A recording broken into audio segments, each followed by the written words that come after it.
Policy Telangana రాజకీయాల్లో heat పెంచింది. Congress BJP మధ్య సవాళ్ల పర్వానికి తెరలేపింది. ఇండస్ట్రియల్ పాలసీ అత్యంత పారదర్శకంగా ఉందని, కుంభకోణానికి ఆస్కారం లేదని మంత్రి ఉత్తమ్ కుమార్ రెడ్డి స్పష్టం చేస్తే ఆ విధానంపై బహిరంగ చర్చకు రావాలంటూ సవాల్ విసిరారు బీజేపీ నేత Eleti Maheshwar Reddy. Assembly media point లో చర్చకు రావాలని డిప్యూటీ సీఎం భట్టి విక్రమార్క మంత్రి ఉత్తమ్ కుమార్ రెడ్డికి ఛాలెంజ్ చేశారు.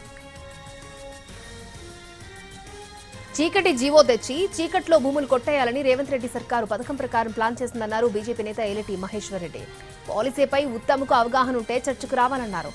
6,29,000 కోట్ల ప్రభుత్వ ధనాన్ని ఎలా గండి కొడుతున్నారో రుజువు చేస్తాను అంటున్న ఏలేటి మహేశ్వర్ రెడ్డితో మా ప్రతినిధి Mahesh face to face. BJP నేత మహేశ్వర్ రెడ్డి ఉన్నారు. హిల్టు పాలసీపై ఆయనకు ఉన్నటువంటి అభ్యంతరాలు ఏంటి, ఈ రోజు ఆయన సవాల్ విసరడానికి ప్రధానమైనటువంటి కారణం ఏంటి, ఆయన మాటలు తెలుసుకున్నటువంటి ప్రయత్నం చేద్దాం. సార్ చెప్పండి, ఏదైతే ప్రభుత్వం తీసుకొచ్చినటువంటి హిల్టు పాలసీ పైన మీకున్నటువంటి అభ్యంతరాలు ఏంటి? చూడండి, గత వారం రోజుల నుంచి భారతీయ జనతా పార్టీ హిల్ట్ అంటే హైదరాబాద్ ఇండస్ట్రియల్ ల్యాండ్ ట్రాన్స్ఫర్మేషన్ పద్ధతి మీద, వాళ్ళు తీసుకొచ్చినటువంటి చీకటి జీవో మీద గత వారం రోజుల నుంచి మేము మాట్లాడుతూ ఉన్నాం. మరి గత వారం రోజుల నుంచి అనేక సందర్భాల్లో మీడియా ద్వారా మేము మాట్లాడడమే కాకుండా ఒక పవర్ పాయింట్ ప్రజెంటేషన్ ఇచ్చి ఏ రకంగా ఈ రాష్ట్ర ఖజానాను వీళ్ళు దోపిడీ చేస్తా ఉన్నారో, ఈ రాష్ట్ర ఖజానాను ఏ రకంగా వాళ్ళు పూర్తిగా ధ్వంసం చేస్తా ఉన్నారో నేను పీపీటీ ద్వారా కూడా చెప్పడం జరిగింది. మరి ఇంత చేసిన తర్వాత కూడా మరి ఒకవైపు భట్టి విక్రమార్క గారు వారు ఏదో మరి నీతి మాటలు చెప్తూ మేము అంతా కూడా ఈ సంస్కరణ కోసం చేస్తామంటున్నారు. అదే మాదిరిగా నిన్న మన ఉత్తమ్ కుమార్ రెడ్డి గారు మాట్లాడుతూ భారతీయ జనతా పార్టీకి అవగాహన లేదంటా ఉన్నారు. నేను నిన్ననే మరి కౌంటర్ ఇచ్చాను, ఈ రోజు నేను నిన్న చెప్పాను. భారతీయ జనతా పార్టీకి ఎంత అవగాహన ఉన్నదో, మీకు ఏ పార్టీ అవగాహన ఉన్నదో మరి మీరు ఇక్కడికి రండి. రేపు 11 గంటలకు అసెంబ్లీ ప్రాంగణంలో మీడియా సమక్షంలో మీడియా పాయింట్ దగ్గర నేను వెయిట్ చేస్తాను. మీకు దమ్ము ధైర్యం ఉంటే రేపు వచ్చి మీ అవగాహన చెప్పండి. నేను రుజువులతో సహా మీరు ఏ రకంగా లక్షల కోట్ల ఆస్తులను కొల్లగొడుతున్నారో చెప్తాను. లేని పక్షంలో నేను రాజీనామా చేయడానికి సిద్ధంగా ఉన్నాను. ఎమ్మెల్యే పదవికి రాజీనామా చేస్తా. దానికి నువ్వు నీ కేబినెట్ మంత్రులు సిద్ధమని అడుగుతున్నాను. ఏంటి అభ్యంతరాలు, బీజేపీ ఉన్నటువంటి అభ్యంతరాలు?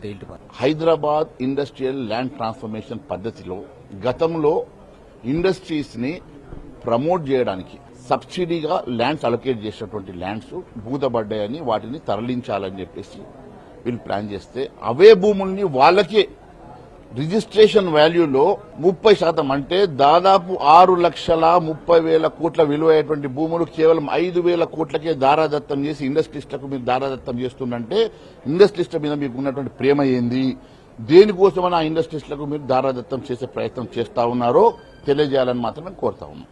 ఏదైతే పొల్యూషన్ సంబంధించినటువంటి ఇండస్ట్రీస్ ని సిటీ బయటకి పంపిస్తే వచ్చేటువంటి అభ్యంతరాలు ఏంటిది, ఇబ్బంది ఏంటని చెప్పేసి వాళ్ళు అడుగుతారు. పొల్యూషన్ ఎన్ని ఇండస్ట్రీస్ పొల్యూటెడ్ ఇండస్ట్రీస్ ఉన్నాయి, ఎన్ని ఇండస్ట్రీస్ నాన్ పొల్యూటెడ్ ఇండస్ట్రీస్ ఉన్నాయి, దాని మీద ఎన్విరాన్మెంటల్ స్టడీ ఏమన్నా జరిగిందా, మరి దాని మీద ఏమన్నా కమిటీ కూర్చొని ఎన్విరాన్మెంటల్ కమిటీ కూర్చొని కాన్స్టిట్యూట్ చేసి ఆ ఇచ్చినటువంటి రిపోర్ట్ ఏమైనా ఉన్నదా, ఒకవేళ చేస్తే మీరు ఏ ప్రాంతం అలొకేట్ చేశారు, వారిని ఎక్కడ రీలొకేట్ చేస్తా ఉన్నారు, మరి ఇక్కడ ఇచ్చినట్టుగా అక్కడ ల్యాండ్ ఇచ్చినప్పుడు గతంలో సబ్సిడీ ఇచ్చిన ల్యాండ్ ని మరి రాష్ట్ర ప్రభుత్వం వేలం వేస్తే 6,30,000 కోట్ల ఆస్తి వచ్చినప్పుడు ఆ 6,30,000 కోట్ల ఆస్తిని కాదని మీరు 5,000 కోట్లకే దారాదత్తం చేసి రాష్ట్ర ఖజానాకు ఎందుకు కొల్లగొడుతున్నారనేది నేను అడుగుతా ఉన్నాను.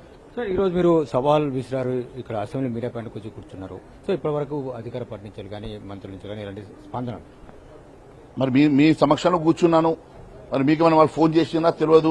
ఎప్పుడు వస్తారో చెప్పండి, నేను వారు వచ్చే వరకు కూర్చోమంటే కూర్చుంటాను. నేను ఈ రోజు వారి కేబినెట్ మంత్రులు, వారి సబ్ కమిటీ అందరూ రావాలని నేను కోరుకుంటున్నాను. నేను ఇక్కడే వెయిట్ చేస్తా ఉన్నాను. ఎన్ని గంటలకు వస్తారో మీకు ఏమైనా సమాచారం ఉంటే చెప్పండి, అప్పటి వరకు కూర్చోడానికి సిద్ధంగా ఉన్నాను. ఒకవేళ వాళ్ళు రానట్లయితే మీ యొక్క భవిష్యత్ కార్యాచరణ ఏ విధంగా? భారతీయ జనతా పార్టీ దీని మీద ఖచ్చితమైనటువంటి నిర్దిష్టమైనటువంటి ప్రణాళికతో ముందుకెళ్తాం. నిన్న రామచంద్రరావు గారు కూడా నిన్న ప్రెస్ మీట్ లో చెప్పారు.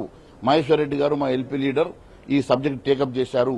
మేమంతా డిస్కషన్ చేసుకుని ఏ రకంగా మేము ముందుకు వెళ్లాలా, మా కార్యాచరణ ఏందో మళ్ళీ రేపు కూడా మేము మీటింగ్ పెట్టేసుకుని చర్చ చేసి దీని మీద పెద్ద ఎత్తున ముందుకు వెళ్లబోతున్నాం. ఖచ్చితంగా దీని మీద ఒకవైపు న్యాయ పోరాటంతో పాటు ఖచ్చితంగా ప్రజా పోరాటం చేయబోతున్నామని తెలియజేస్తాం. ఏ విధంగా ప్రభుత్వ ఖజానాను కొల్లగొడుతున్నారో తాను నిరూపించేందుకు సిద్ధంగా ఉన్నానని వారు చెప్తున్నారు. ఒకవేళ ప్రభుత్వం నుంచి స్పందన రాకుంటే బీజేపీ నుండి పెద్ద ఎత్తున ఆందోళన కూడా చేస్తామని చెప్పేసి వారు చెప్తున్నారు.